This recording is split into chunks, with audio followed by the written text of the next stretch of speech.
All right, guys, what's going on? Welcome back to the Everything College Football Podcast. Today, me and Nick here, we're doing our preview and prediction for the 2023 Arizona State Sun Devils. Looking at this coaching staff, it's a big revampment. Edwards is out. Kenny Dillingham comes in, 33 years old, by far the youngest lead man in college football.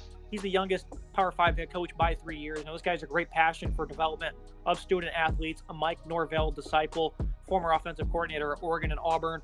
Bayou Baldwin, he runs an air raid scheme. He hasn't been good one bit, really, as an offensive play caller since leaving Eastern Washington in 2016. He had a very subpar offense at Cal. It's been downhill ever since. Then Brian Ward, Glendale native. He runs a variety of different schemes. We'll talk about these units in depth. The biggest headline for this football team is they take a gamble in midst of immense roster turnover. Nick, a very young head coach here. Remember, with Herm Edwards, there was a lot of turnover on this roster, numerous amount of transfers. They did some great work to get this roster revamped, 27 total adds in the portal, and obviously this is a never-ending cycle, so if that number is a little bit off, we apologize. But nonetheless, this is a massive roster reconstruction, Nick. 12 additions on offense, 5 losses, including Emory Jones. This unit does get 5 starters back. One of the big important notes, I would say, is they only had 5 plays of 40-plus yards last year. They ranked around 45th, 60th in nearly every category. So I think this was a mid-tier offense, but they certainly had some good pieces. And some of those guys are back. For Drew Pine to work with, coming over from Notre Dame, this is a guy that really isn't all that bad. He throws high with some nice touch, toughness in the pocket, enough mobility. He's a good job of finding the open man versus pressure. Rarely gets rid of the ball quickly, though. He will occasionally struggle to diagnose or, force it into coverage. Good distributor of the football, but a bad fit, Nick, maybe, considering what Kenny Dillingham has ran at Oregon, where, it's kind of a spread, read option type of offense where the quarterback has a lot of movement. I agree. This could potentially be a bad. Dillingham's fantastic hire, of course. This is an exciting move here. Youngest head coach, like we said, the first head coach in Power 5 to be born in the 1990s. I think it's kind of interesting fact. Previously worked at Arizona State under Mike Norvell, followed him around to Memphis, took a brief stint at Auburn before going to Florida State under Norvell again, and then went to Oregon where he had Bo Nix and kind of helped lead Bo Nix to his breakout season where he was having fun. I think this is an exciting hire for Arizona State. A bit of a gamble, but I like what they do here. I think there's some serious potential. Drew Pine comes over from Notre Dame, right? Didn't quite work out at Notre Dame for him last year. I think there is some success potentially for Pine. 22 touchdowns to 6 interceptions is a pretty good ratio, 2,000 yards passing. The fit concerns me a little bit. I don't know if the scheme fits perfect here, but they do return a lot of weapons on offense, especially at wide receiver, and they brought in some nice pieces from the portal. So Pine will have tons of weapons to throw to. Certainly going to be on him to make the plays and, kind of be that star-out quarterback they need.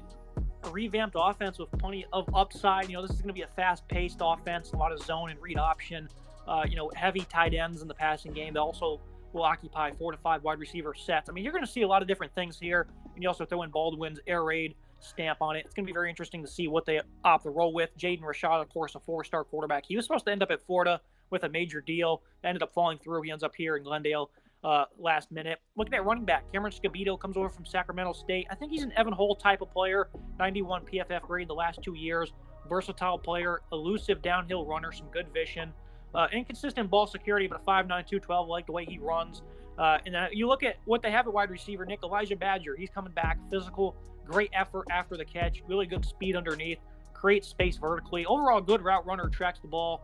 Jordan Tyson, a late ad here in the portal from Colorado. He had a knee injury in November, but he was showcasing some really good speed, his playmaking paralysis on special team. He's a deep threat, though, that makes plays downfield. Did have 5 drops, so he needs some better focus. You mix that in with Troy O'Meary from Texas. I like what he has in terms of size combo, 6'3", 221. He can defeat press, smooth route runner with some strong hands. He's going to be an X-wide receiver. Not much speed or yak abilities, but this is another player with some good upside. Xavier Gilroy from Idaho State. Great speed. He pulls away after the catch. Some really quick feet that allows him to win off his release. 6'2", 197. Has great focus to win those contested catches. And then Jalen Conyers at tight end, one of the best in college football. He's great after the catch. He led the nation in missed tackles amongst his position. Fights through contact. Some really strong hands. He can win in traffic. He went off in the second half of the year, Nick, 6'4", 265. I love the weapons they have here for Arizona State. The biggest concern is how are they going to find this chemistry, all these moving pieces, all these new guys coming in. I think sky's the limit, but we also need to be a little bit cautious here. I agree. I think Arizona State's one of those great test cases in college football. In the portal era, we're seeing a lot of these new teams completely revamp under new coaches, bringing in so many talent, 12 offensive pieces bringing in from the portal. Can they kind of work together in the full offseason and be able to put together a coherent offense come week 1? That's going to be the huge question mark here, but the pieces are definitely there. look at the guys that return. Badger is a fantastic wide receiver, led the team in receptions last year, or yards and receptions, 866 yards, 12.4 yards per catch, 7 scores for him. Conyer is a big tight end, 5 scores for him, 422 yards receiving. I love the returning production there. I think this is a very talented wide receiving core with bringing the pieces in. Omarion from Texas, Gilroy from Idaho State, both very talented pieces, going to kind of battle for that wide receiver X role. They both have their high upside potential here. I think the running back position, grabbing a nice piece from the FCS level, jumping up, of course. It's a big jump, but I think this is a solid piece they got there in Skedaboo. I like this team a lot on offense. I think this is a high upside offense, kind of like the counterpart in the state, Arizona. Really high upside offense with a lot of talent. And I like this offensive line plugging in some new pieces as well. Now, we do need to backtrack a little bit. This offensive line, that's going to be an iffy unit. Asia Glass at left tackle. He had 37 pressures allowed last year. That was the 9th most in college football. Levi Fatuna, he was a solid center at UNLV. He's going to show up and try to anchor this unit. Tackle Max Inhakor, 6'7", 315. He was a 25th ranked JUCO prospect. Some good experience on both sides. Returning tackle Emmett Bull, he was very solid for them last year. Ben Coleman coming over from Cal. This was supposed to be the replacement for Ladarius Henderson, who transferred to, I believe, Michigan. This was a quality offensive lineman at guard for Cal. Suffered an injury in the spring. He's probably going to miss nearly the entire season. And then Aaron Frost comes over from Nevada. He missed all of last year of a knee injury, but he is a 2-time All-Mountain West Conference. He was a really good run blocker for the Wolfpack at 6'5", 306.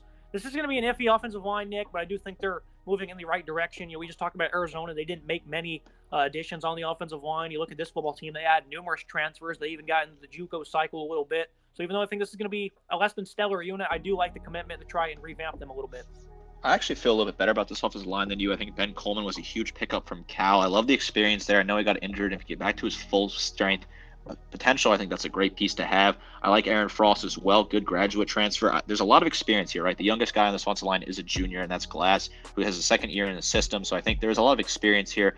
Yes, it lacks continuity, but I like the veteran leadership here. A lot of these guys have played a lot of snaps. They got good experience here in college football. I think they can kind of work together and plug these pieces in. This could be a decent offensive line. Now, overall for this offense, I gave it a B- just because I don't think Drew Pine's going to be the best fit. I don't think he's a bad passer by any means. Just the fit here's a little iffy, so I'm not sure if they're going to be able to maximize his potential. I do like the depth at running back. This receiving group's one of the nation's better ones, I would say. In the offensive line, like I just said, it's kind of iffy. Pass protection and a more effective running game certainly need to be the improvements here for Arizona State. Because if you look at this running game, they weren't exactly all that great last year, 135 yards per game, despite Xavier Valade coming over from Wyoming. As expected, he had a big year. That was about it, though. He had, 1,200 yards of the 1,600 yards as a team rushing. So I definitely think they disappointed in that area last year. So I'm not sure how much better they'll be this year. B- for me. How do you feel? I think B- is right where this offense belongs. There's a lot of potential here, but of course these guys are a lot of transfers, so we don't really know how they play together. There's a lot of potential, high upside, but I think there's a lot more question marks as well. I don't think this has potential to kind of land into the disappointment era more than likely the exciting offensive era that the Arizona State fans are hoping for. Now, looking at the defense, I expected this unit to be, in peril last year because they had so many good players, and I think they gave about 20 points per game. They lost a lot of those guys, and that was right on par. 104th in points per game allowed and in yards per game allowed. In the portal, they lost 7 guys. They added 11, Connor Scholl being the biggest departure. They do get 6 starters back. They lose their top 4 tacklers. They were 120th in sacks a year ago. Again, the expected step back happened. They forced only 5 fumbles. They recovered 1 of them. That's one of the lowest numbers in college football. This defensive line, Polomau, he's 340 pounds, but overall they still lack size and physicality. BJ Green, chaotic pass rusher. He dropped off about 20 pounds to be a primary edge. He tore up spring ball. He has good versatility, 6'1", 252. I think he's going to be a big breakout player for them. I like what they did in the portal here, bringing in Clayton Smith, who was a former top, 50 recruit for the Sooners. He's an explosive guy with some good length, great closing speed, relentless in pursuit. Tackling certainly needs a big improvement. They also brought in Prince Dorba from Texas, a solid run stopper / tackler a year ago. Added some more size, which allows him to play in the dirt more, high motor, some good burst from him. And then to kind of wrap up this front 7, Travion Brown from Washington State. He was one of the better tacklers in the country last year. He's going to have a more expanded role here as the Mike linebacker for Arizona State. I think there's some crucial pieces here, Nick, but overall depth I think is certainly going to be tested, and the lack of size on this defensive line I think is certainly going to be something to monitor, even though they do return redshirt senior and Tony Cooper on the interior. I'm not really sure what to expect from this unit, but I do know BJ Green's going to be a big breakout star for them. I like BJ Green to break it a lot. 4.5 tackles for loss, 2.5 sacks for him last year. I think he's got potential to jump up that, double those numbers easily. I like BJ Green a lot. Fantastic player. Cooper as well. Good veteran leadership, 2 sacks and 2 tackles for loss for him last season. 21 total tackles for him. I like the move they made in the portal. Brown's a solid pickup at Mike linebacker. Very veteran leadership there. I like Will Schaefer as well at Mike linebacker. Not a bad player. I think this is a decent defensive line that's improving. There's a lot of question marks here. They plug in some pieces on the edge. And, they got to get a lot out of them. And obviously Green's going to be a big piece on that edge there. There is some potential here for this defensive line, this front seven. I think it's got some talented pieces, but a lot of question marks. They can play together and get after the quarterback. Now you look at the back end. They got some talent back here. Rode Torrance at corner. He had 8 pass breakups.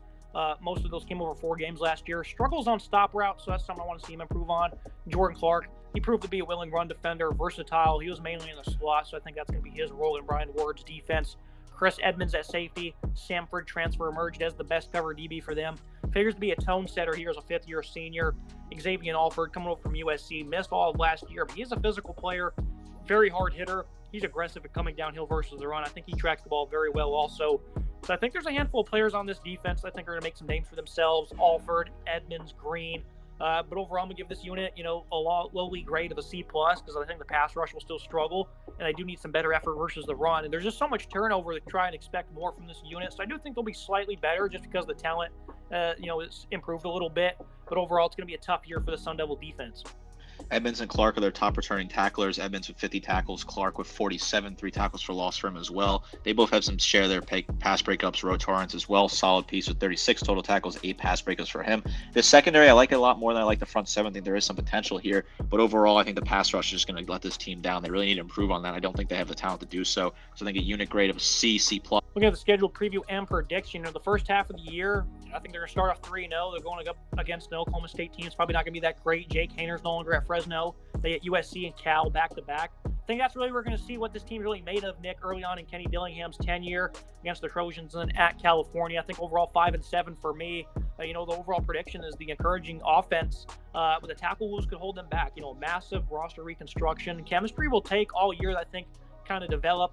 Defense adds some heat in the pass rush department, guys like Smith and Dorba. Overall, the depth in the front 7's a big mystery. Of course, they did add a lot of players, but who's going to be able to make an impact? Certainly up for debate. Secondary has some good players. They're likely to see a boost against the pass this year, but they won't be anywhere near the 2021 defense. It was really good against the pass. The offense will be a fun unit to watch. Improvements on defense expected, but nothing significant. I think a bowl game is certainly obtainable here in year 1 for Dillingham, and if he can do this type of portal work next year, I think the Sun Devils might have something cooking in the new Pac-12. I agree. I think next year this team could definitely be in line for a nice position in the portal. I think they're going to lose to Colorado. That's the only game I'm going to flip from the games you picked. I go 4-8 here. I think there's a lot of talent potentially here, but we just don't know. A lot of unknowns to this offense and defense. First-year head coach, tough slate towards the end of the season at Utah, at UCLA, home to Oregon, home to Arizona. Hosting Washington State at Washington. That's a tough backstretch of the season there. I think this is a team that has a lot of potential. I just don't know if I've seen enough from them so far to be able to be sold on more than 4 wins. I think 4 wins is a good start for Kenny Dillingham and company. Right, they're obviously basically at this point, bringing so many pieces here, not returning a whole lot of talent. So I think this is a good start. I think 4-8 would be acceptable to start there. And then you can kind of hit the portal next year, a new revamped Pac-12, like you said. There's a lot of potential there for this team to develop very quickly. I don't think this is the year, but the year after, they could definitely be knocking on the door of contending for a bowl. Yeah, that final 6-game stretch is just brutal. I think if they do find that chemistry though on offense, there's potential to maybe catch one of these opponents, lacking after dark. Washington, Oregon, Kenny Dillingham will be hosting his former team at Utah. Maybe we could have something there. So I think overall Arizona State is going to be an exciting team to watch, mainly because of all the weapons on offense. I really like the portal work they've did, but 5-7 for me. And if they make a bowl game, that would certainly exceed expectations. That's going to be it for today's episode. Nick, as always, I appreciate you joining me to talk about the Sun Devils. Absolutely. This is a fun team to look at. I think Kenny Dillingham was a great hire here out west, and there's a lot of potential opportunity in Tempe. Make sure you guys like, comment, subscribe. See you next time.